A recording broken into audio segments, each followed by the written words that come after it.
اس وقت پاکستان میں موجود زیادہ تر لوگوں کا سب سے بڑا خواب ان صف اول ممالک کی نیشنلٹی حاصل کرنا ہے۔ ذرا سوچئے کہ کیا ہو اگر اس حسین خواب کی منزل یورپ کے ملک کی بجائے موت ہو۔ 14 جون کی رات 2 بجے ایسے ہی کئی حسین زندگی کے خواب دیکھنے والے نوجوان اپنی زندگی سے ہاتھ دھو بیٹھے۔ یہ سب کیسے ہوا؟ کشتی میں سوار پاکستانی لوگوں کی اموات کی تعداد باقی قوموں کی نسبت زیادہ کیوں تھی؟ کشتی میں سوار کم از کم 298 پاکستانی جاں بحق ہوئے ہیں۔ اور کیا یہ حادثہ تھا یا یونانی کوسٹ گارڈ کی مجرمانہ غفلت کا نتیجہ؟ اس ویڈیو میں ان تمام سوالات کے جوابات دیے گئے ہیں۔ اس ویڈیو میں نہ صرف دل دہلا دینے والے انکشافات ہوں گے بلکہ زندگی کے تلخ ترین حقائق سے بھی پردہ اٹھایا جائے گا۔ پاکستان کے صوبہ پنجاب میں غیر قانونی طریقے سے لوگوں کو یورپ میں داخل کروانے کے لیے کئی ہزار ایجنٹس کام کر رہے ہیں، اور یہ ایجنٹس ہر سال تقریباً 40,000 پاکستانیوں کو یورپ سمگل کرتے ہیں، مگر آج تک ان ایجنٹس کی ان غیر قانونی حرکات کے خلاف کوئی سخت ایکشن نہیں لیا گیا۔ حکومت پاکستان نے ان کی غیر قانونی نقل و حرکت پر اپنی آنکھیں بند کر رکھی ہیں۔ یہ ایجنٹس مڈل کلاس پاکستانی نوجوان کو برین واش کرتے ہیں، معاشی لحاظ سے مایوس اور پریشان نوجوان کو خوبصورت مستقبل کے خواب دکھا کر ان سے ایوریجلی 25 لاکھ لیتے ہیں۔ پیسے کی دیں 22 لاکھ روپیہ کی دیا سر، اور انہیں پاکستان سے دبئی، دبئی سے لیبیا اور لیبیا سے اٹلی بذریعہ کشتی منتقل کرتے ہیں۔ 8 جون 2023 کو یوں ہی حسین مستقبل کی امید میں لیبیا سے تقریباً 300 سے 400 پاکستانی رات 2 بجے رخت سفر باندھتے ہیں۔ اس کشتی پر مجموعی طور پر 750 افراد سوار تھے، اور یہ کشتی تقریباً 65 فٹ لمبی تھی۔ کشتی اوور لوڈ ہونے کے باوجود بھی کوسٹ گارڈ کی نگرانی میں بحیرہ روم میں اتار دی گئی۔ سفر کے دوسرے دن ہی اس کشتی کا انجن خراب ہو چکا تھا، اور پاکستانی مسافرین کے پاس پینے کا پانی تک موجود نہ تھا۔ اس حادثے میں جان بچانے والے ایک پاکستانی مسافر نے بتایا کہ پاکستانیوں کے ساتھ کشتی میں دوسرے درجے کے شہریوں جیسا سلوک کیا جاتا تھا۔ اور مچھلی چھوڑی بھی، اچھا، وہ مار مار کے بٹھاتے رہے۔ پاکستانی مسافرین کے لیے کشتی کا نچلا حصہ مختص کیا گیا تھا، جہاں نہ تازہ ہوا میسر تھی نہ ہی تازہ پانی۔ جو نیچے والے حصے میں چلے گئے ہیں ان کو بعد میں انہوں نے باہر نہیں نکلنے دیا۔ اس حادثے کے متاثرین کے مطابق پاکستانی مسافروں کے لیے سفر کے دوسرے دن ہی پانی موجود نہیں تھا۔ پانی ختم ہو گیا تھا، کھانا پینا کچھ بھی نہیں تھا، لہٰذا انہیں زندہ رہنے کے لیے جنریٹر اور ریڈیٹر کا پانی استعمال کرنا پڑ رہا تھا، جبکہ شام اور لیبیا کے مسافر کے لیے سفر کے 5ویں دن تک پانی موجود تھا۔ اس کے علاوہ پاکستانی مسافروں کو 48 گھنٹے میں ایک روٹی کا ٹکڑا دیا جاتا تھا، اور مزید کھانا مانگنے پر چھڑیوں سے مارا جاتا تھا۔ وہ مار مار کے بٹھاتے رہے۔ ایک رپورٹ کے مطابق حادثے سے پہلے ہی 6 افراد پانی کی قلت کے باعث انتقال کر چکے تھے۔ پانی کی بوتل نہیں، ہاتھ بننے میں۔ یہ پاکستان کی کمزور خارجہ پالیسی کا ہی نتیجہ ہے کہ پاکستانیوں کو اس طرح کی ڈسکریمنیشن کا سامنا کرنا پڑتا ہے، کیونکہ ان کی خبرگیری کرنے کے لیے ان کے حکمران کوئی اقدامات نہیں لیتے۔ اس کے علاوہ اس کشتی کا انجن فیل ہو چکا تھا، اس لیے یہ کشتی 7 گھنٹے تک ایک ہی مقام پر رکی رہی۔ انجن کبھی خراب ہو جاتا تھا، کبھی صحیح ہو جاتا تھا، بس ایسے ہی چل رہا تھا نظام۔ اس دوران کوسٹ گارڈ کی طرف سے کوئی اقدامات نہ لیے گئے۔ وہ ہو رہا تھا جی میں نے لوکیشن اسی جگہ کی بھیجی ہے ان کو۔ یونانی حکام کا کہنا ہے کہ یہ کشتی اٹلی کی جانب رواں دواں تھی، اور اس دوران کشتی مسلسل سفر کرتی رہی ہے، جبکہ حقائق اس دعوے کی نفی کرتے ہیں۔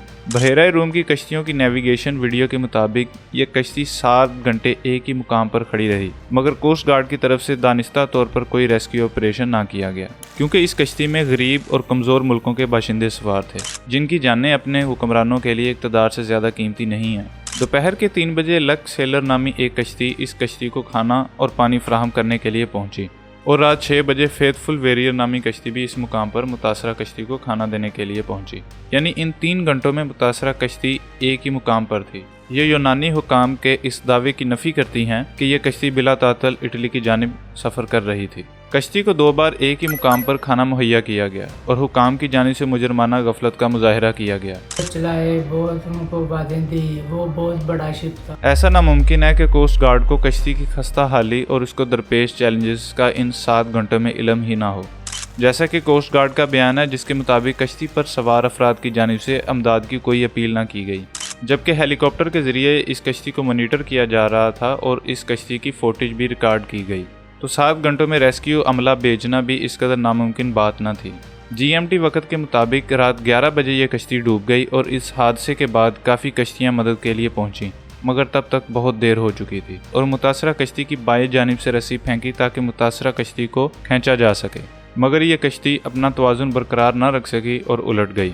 द गार्डियन रिपोर्ट के मुताबिक इस हादसे में तकरीबन 300 अफराद जाम बहक हुए, जिनमें से 135 कश्मीरी थे। बच्चों और खवातीन समेत 500 से जायद अफराद की बड़ी तादाद अब तक लापता है। पाकिस्तान की तर्जमान दफ्तर खारजा मुमताज जहरा बलोच के मुताबिक 12 पाकिस्तानियों को जिंदा रेस्क्यू कर लिया गया। 104 लोगों को बचाया गया, जिनमें से 12 पाकिस्तानी हैं। इसके अलावा वज़ीर-ए-आज़म शहबाज शरीफ ने हादसे के 4 रोज बाद एक तफ्तीशी कमेटी बना दी है। तहकीकात के लिए आला सतह की 4 रुकनी कमेटी तश्कील दे दी, जो इस हादसे की गहराई तक जाएगी और पाकिस्तान में मौजूद इन एजेंट्स को गिरफ्तार करेगी। अब तक FIA ने कई एजेंट्स को मुख्तलिफ एयरपोर्ट से गिरफ्तार कर लिया है। ये मुल्ज़िमान बिरून मुल्क फरार होने की कोशिश कर रहे थे। FIA के हुकाम के मुताबिक गिरफ्तार एजेंट ने कई लोगों को गैर कानूनी तरीके से लीबिया भेजा है। यूनान में अवाम की जानिब से हुकाम के खिलाफ एहतजाज किया जा रहा है ताकि मुतासिरीन को इंसाफ मिल सके।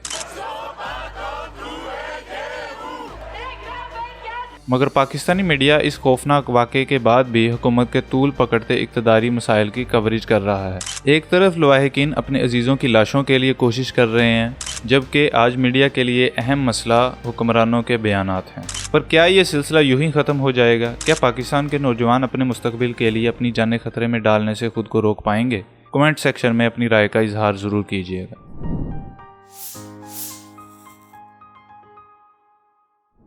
तारीख को खंगाला जाए तो मालूम होता है कि ऐसे हादसा तारीख का हिस्सा रहे हैं। हाल ही में चंद माह पहले एक कश्ती जो कि तुर्की से इटली की जानिब रवां थी, एक समुद्री पहाड़ से टकराकर टूट गई और इसमें मौजूद 200 अफराद जाम बहक हुए।